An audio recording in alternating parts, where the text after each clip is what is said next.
Om Jnanatimirandhasya Jnananjana Shalakaya Chakshurunmilitam Yena Tasmai Shri Gurave Namaha. Sri Bhaktisiddhanta Vaibhava ki jai. This seminar will be based on the manuscript of a book I've compiled, yet to be published, about Sri Bhaktisiddhanta Vaibhava. I first started compiling materials for this in 1989. I was, like I think most of the devotees in our movement, I was very much appreciating the Srila Prabhupada Lilamrita by Satsrup Maharaj, Satsrup Dasaswami Maharaj, which reveals so many details of Prabhupada's pastimes that previously we had not been familiar with. Now this time I was traveling and preaching in Bengal, both West Bengal and Bangladesh. And in West Bengal, which is part of India especially, I would often meet disciples or grand-disciples of Srila Bhaktisiddhanta Saraswati Thakur, who were scattered throughout West Bengal especially, also in Bangladesh, in ashrams and in their homes.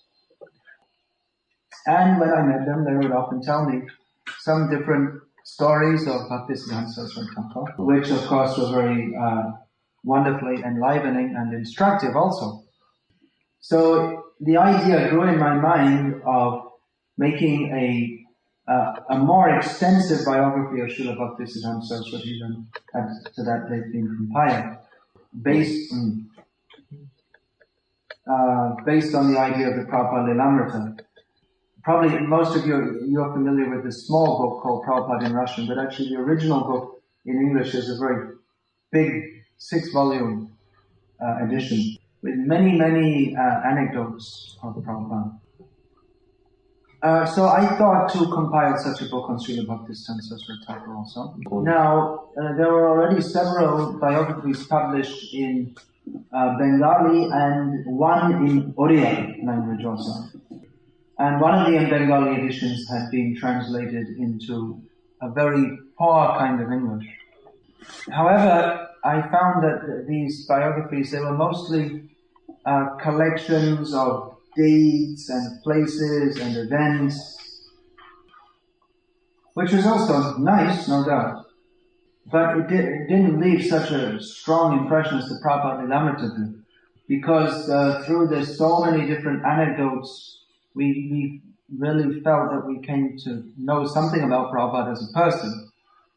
Sita pragyasya ka bhasha samadhi stasya keshava stitati kim prabhasheta kimasita prajita kim. In Bhagavad Gita, Arjuna asks Krishna about the symptoms of the self-realized person. How does he talk? What does he say? How does he sit? How does he walk? He wanted to know what's the self-realized person, what's he actually like.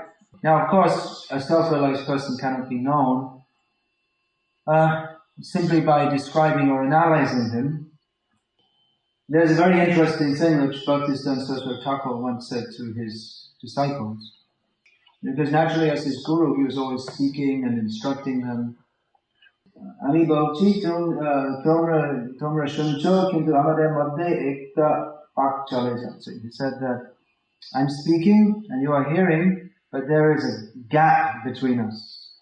So what was that gap? Not simply a physical gap, just like in between me and you there's a space. A gap of consciousness, of realization. So as Hari Prabhu was saying last night, that people say about him that, well, Hari Prabhu, he knows Prabhupada, but as far as he's concerned, I don't know Prabhupada.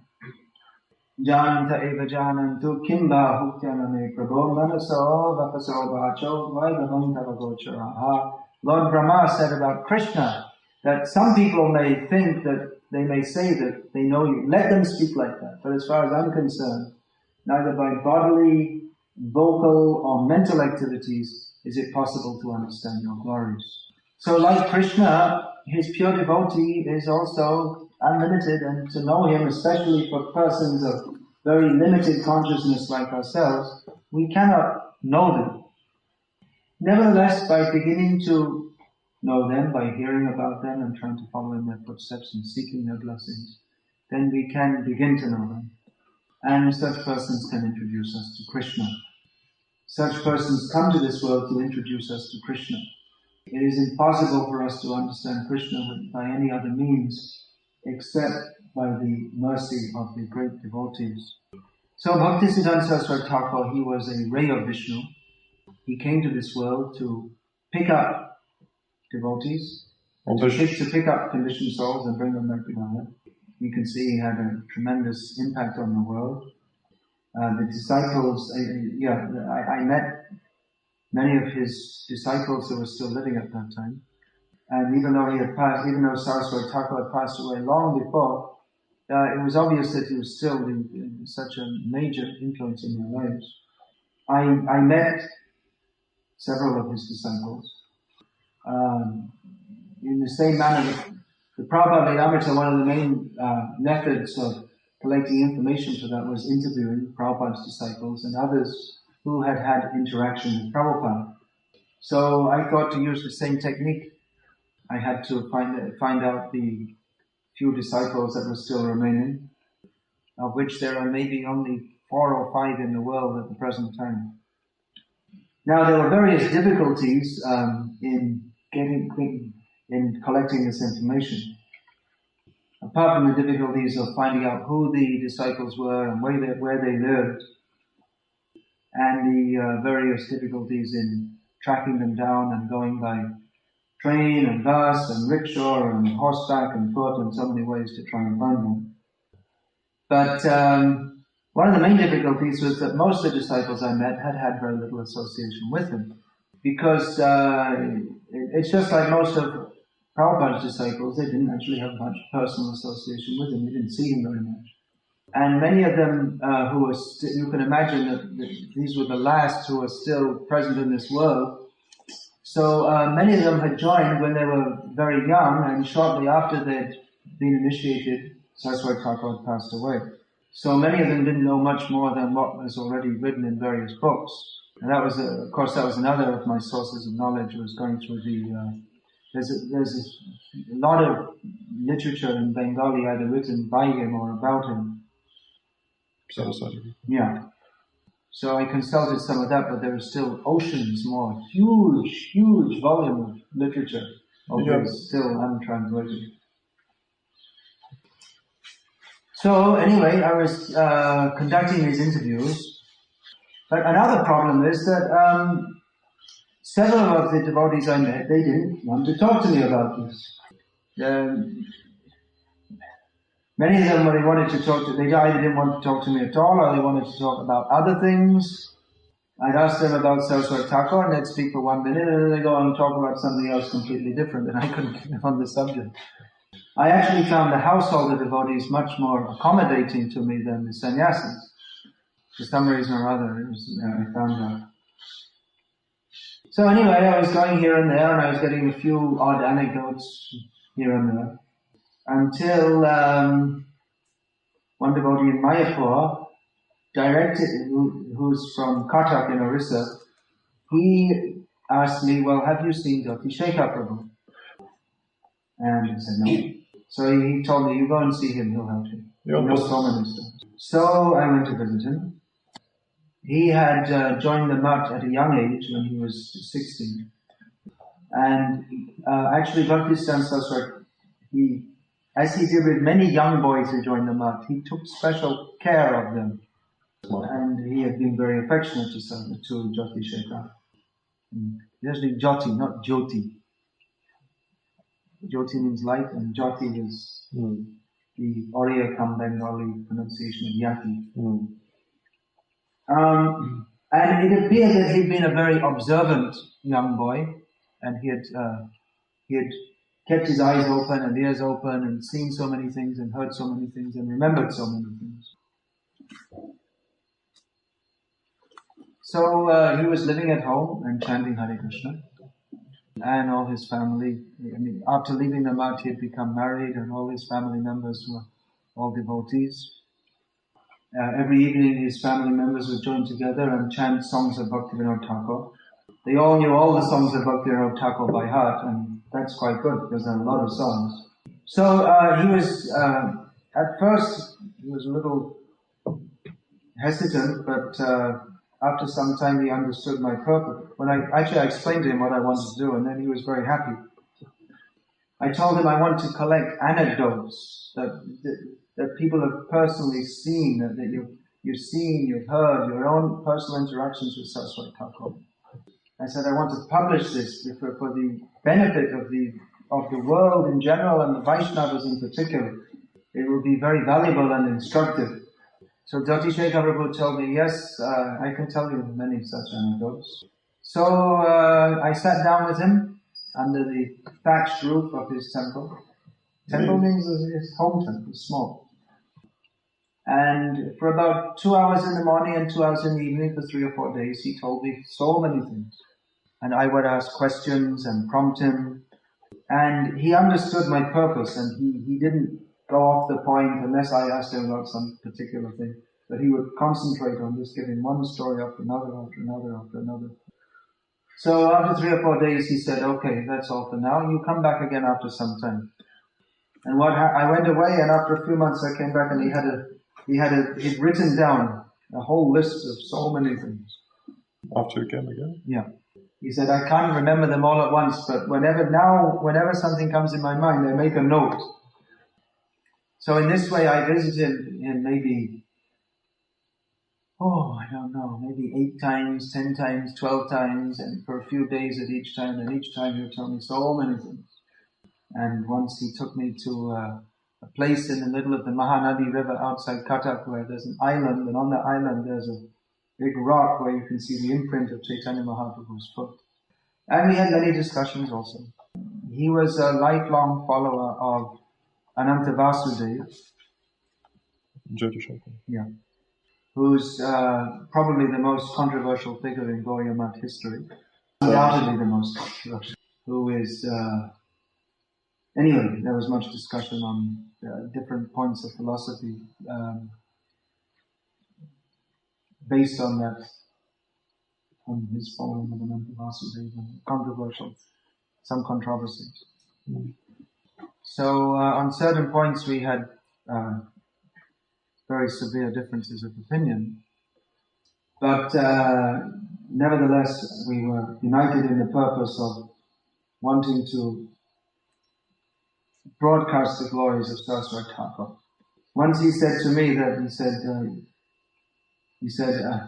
I am like a merchant who has got the goods, and you are like a train who will bring them to the required place. And once I was discussing with him, and he happened to mention the name of, in the course of his speaking, he happened to mention the name of Vangshidas Babaji.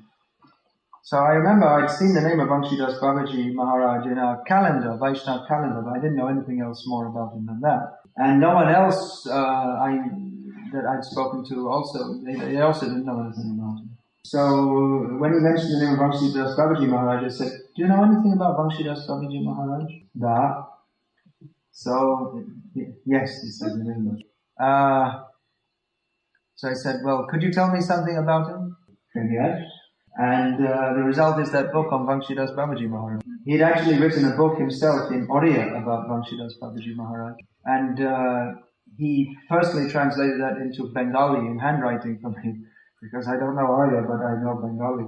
And that and the extra anecdotes he told me formed the basis for the book, which I think many of you know, about Vangshidas Babaji Maharaj. So, of course, what he told me about Vangshidas Babaji Maharaj was much less than that about Bhakti Thakur.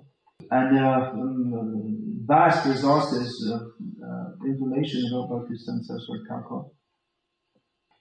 But most of it is in old magazines, and old means going back to the 1920s and 30s. The Gaudiya magazine especially, which was Pakkik means a fortnightly magazine, published by the Gaudiya Math at that time.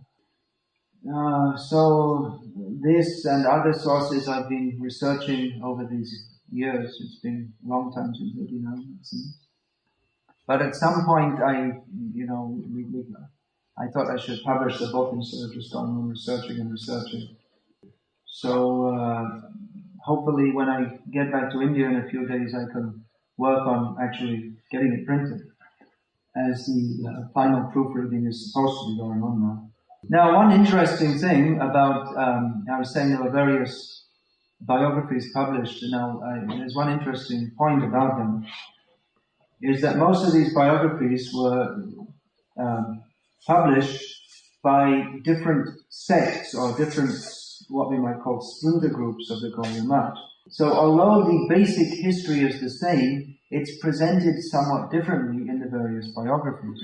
You'll find in one biography that such and such a devotee is the great hero who did everything for Bhaktisiddhanta Vaibhava, and others were simply rogues, or their names are not mentioned at all. Whereas in another group's biography, the ones who are represented as the rogues, they are the heroes, and the heroes of the other book are the rogues, or they're not mentioned at all.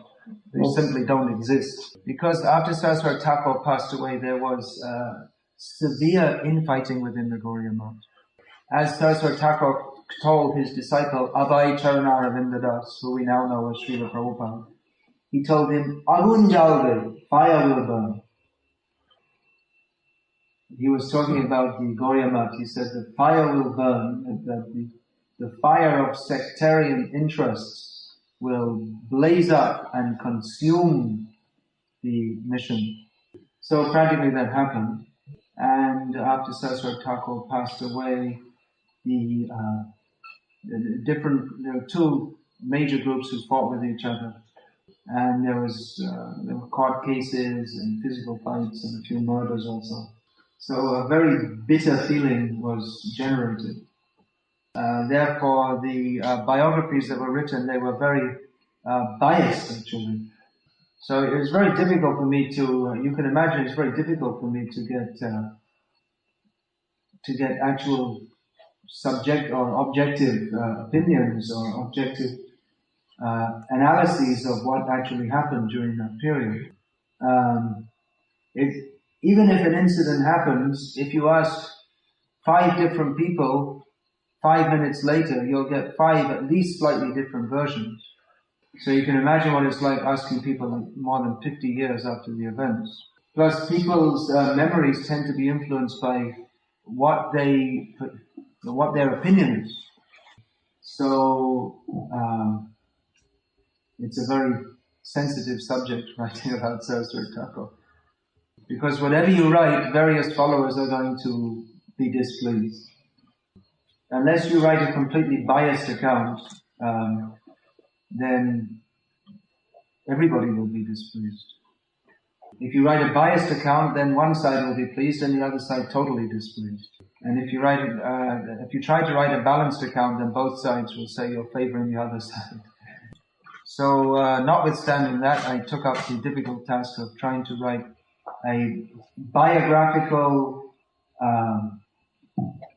what should we call it? It's not really a biography plus biographical work on Saraswati Thakur.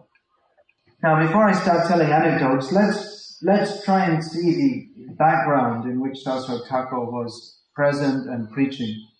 We've all heard how Saraswati Thakur was uncompromising and strict and stern.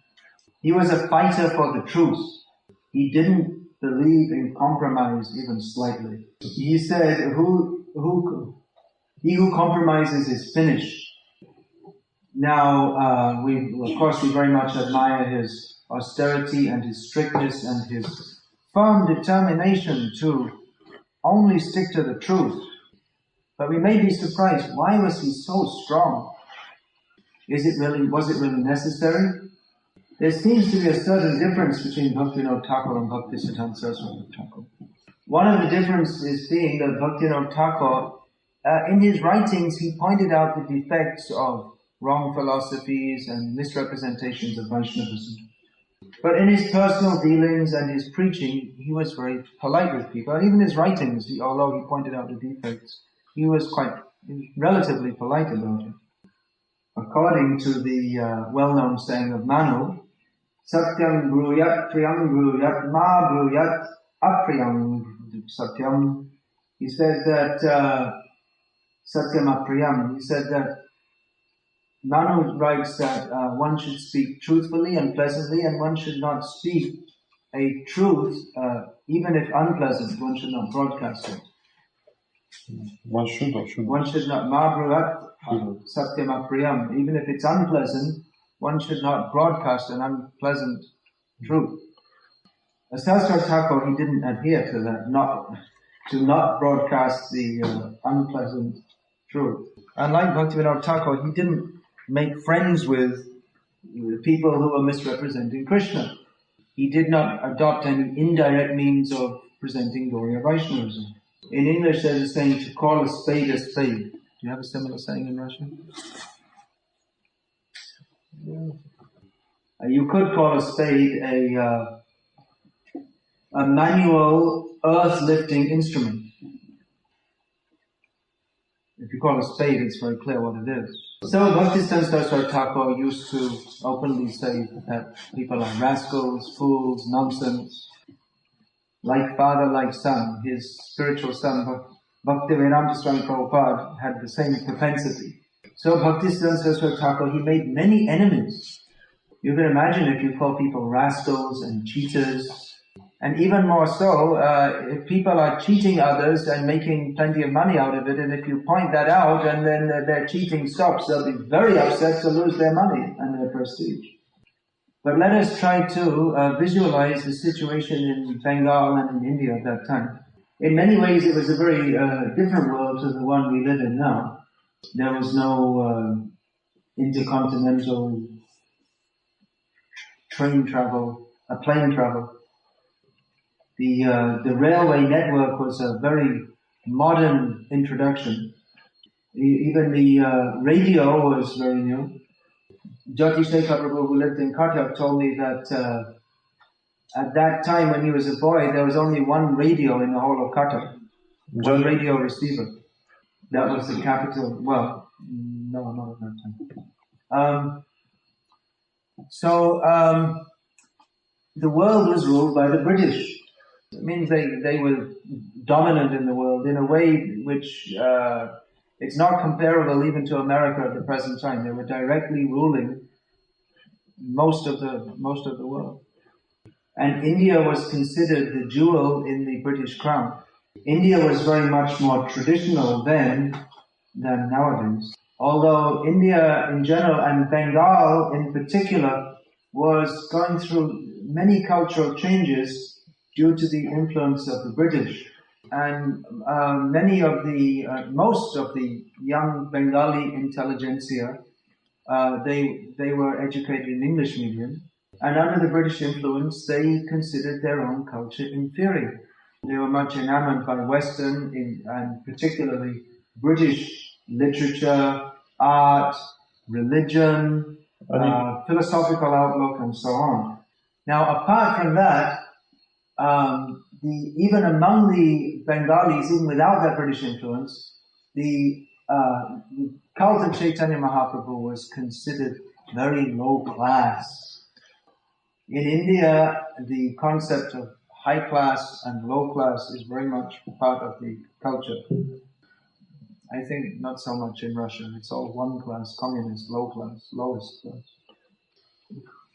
But that concept is very much there. Even today in India, people, they immediately when they meet someone, they want to know what his name is, what his educational background is, and all this, and then they put him in a slot. He's in this class.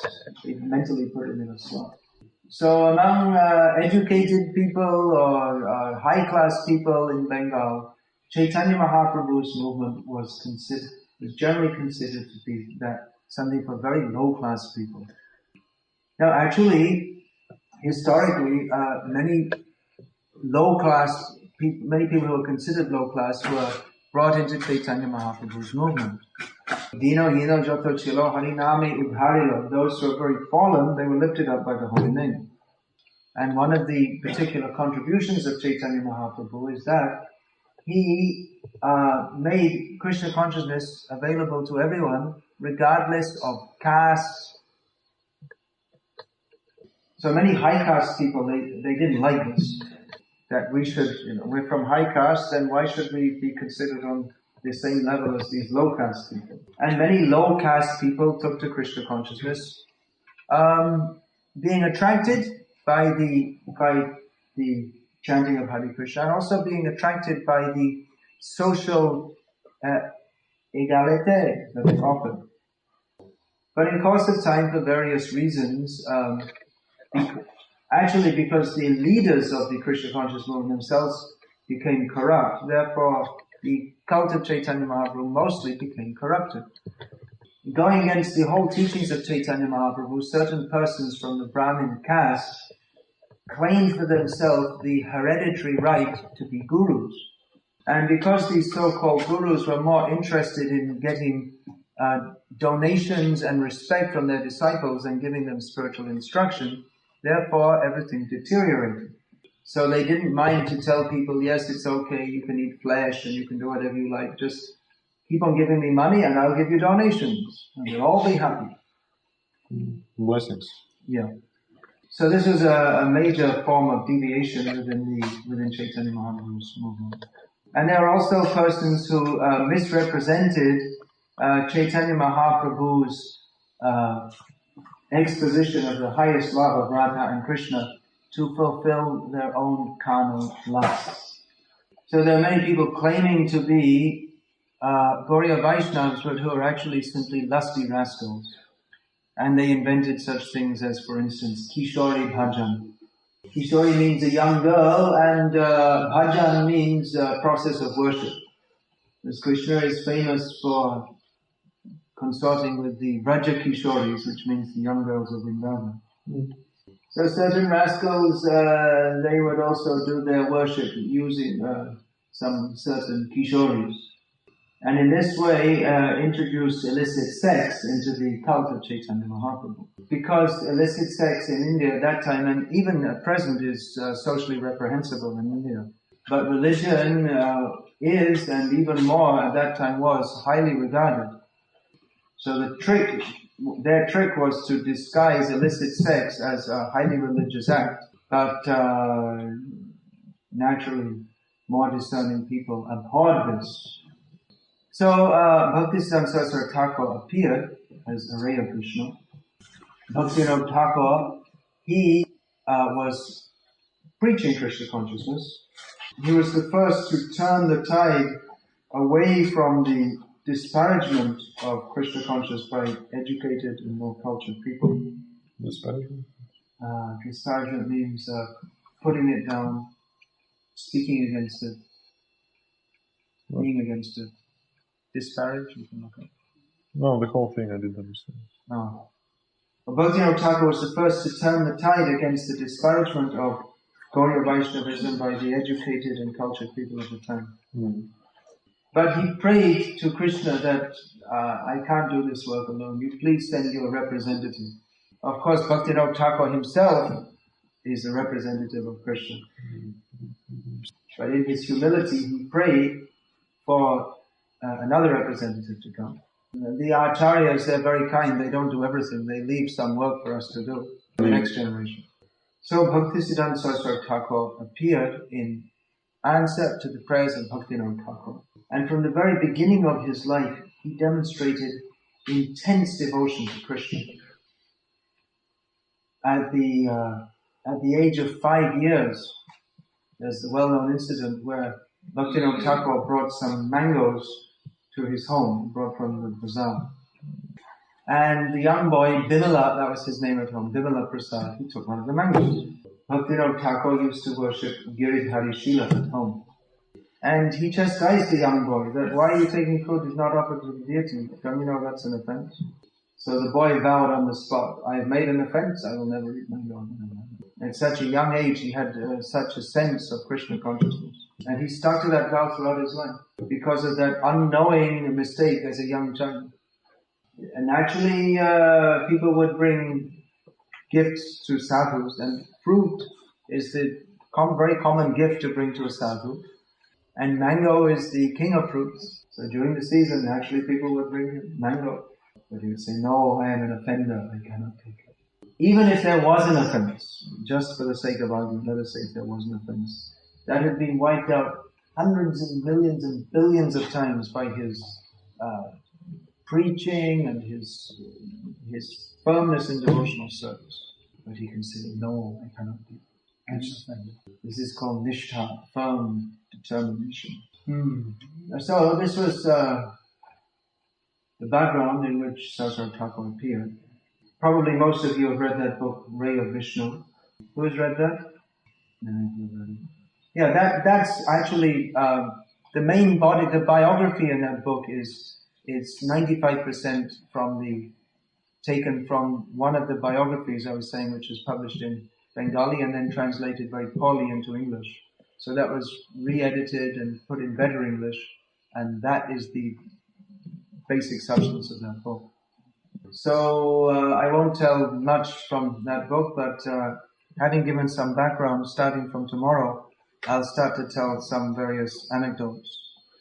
I'll tell one or two now, just to give some idea.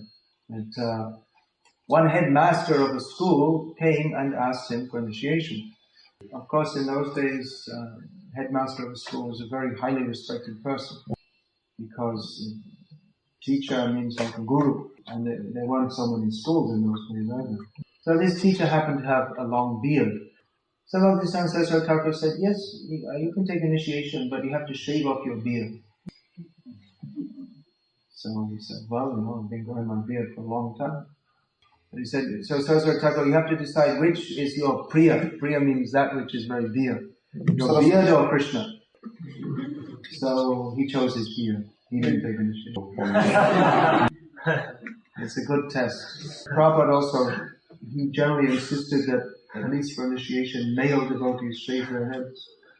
It's a good test, because generally people are attached to their bodies and especially to their hairstyle. As it's mentioned in Bhagavatam, Lavanya Kesha Dharanam. In Kali Yuga, people will be very much attached to their beautiful hairstyles. Another time, I think that one person approached Saraswati Thakur and said, why are you telling us so many difficult things? Because Saraswati Thakur, he was preaching chant Hare Krishna and follow 4 regulated principles. Actually, he only told, anyway, and follow the regulated principles, which included no eating of meat, fish, or eggs. Now, often when I was traveling in Bengal, people told me, in our home, we never eat meat or eggs. They considered that to be very good. But they didn't say we don't eat fish. They only said meat or eggs. Because Bengali people are very attached to eating fish. There are many rivers and ponds in Bengal, and it's free food. Very nutritious and very tasty. And Bengalis like it very much. So this, and when I say very tasty, I don't mean that you should eat it, but Bengalis seem to like it. Personally, I think it stinks, but wherever you are in Bengal, at midday you smell this fish smell, but Bengalis like it very much. I know. Don't think when I said it's tasty that I'm eating fish, please. I mean, I'm not saying I never ate fish. It's said that every saint has his past. I'm not saying I'm a saint either. And every sinner has a future. So there's hope for me, yeah. So anyway, this man is saying, why are you telling us so many things, difficult things, no eating fish? So why don't you give us an easy process, such as chant Hare Krishna, eat fish and be happy? No, he didn't say that, but that was implied. So Saraswati Thakur said, you are fallen in the well. So I'm giving you a rope to pull you out. Then why do you want to try and pull me in? You can imagine if someone's fallen in a well, someone sends a rope to try and pull him out, but instead he tries to pull the person down with him. So there are many such little anecdotes. And Krishna willing, I'll tell more tomorrow. As I said, this is all going to be made into a book, Krishna willing. It should be published soon. Someone bought for distribution? Yeah. All right. Well, we have some prasadam for distribution here. So I guess I can do that now. If you don't like to come and take some prasad. I'd like to distribute prasad. Somehow I can make the devotees happy, then I'll get their blessings. So please bless me, take some prasad. And if you don't have these books, please encourage me and take these books also. Why should I? Yeah. Which is And we also have Slav just now coming. Zavtaram? Zavtra. Zavdra. Tra. Hare Krishna.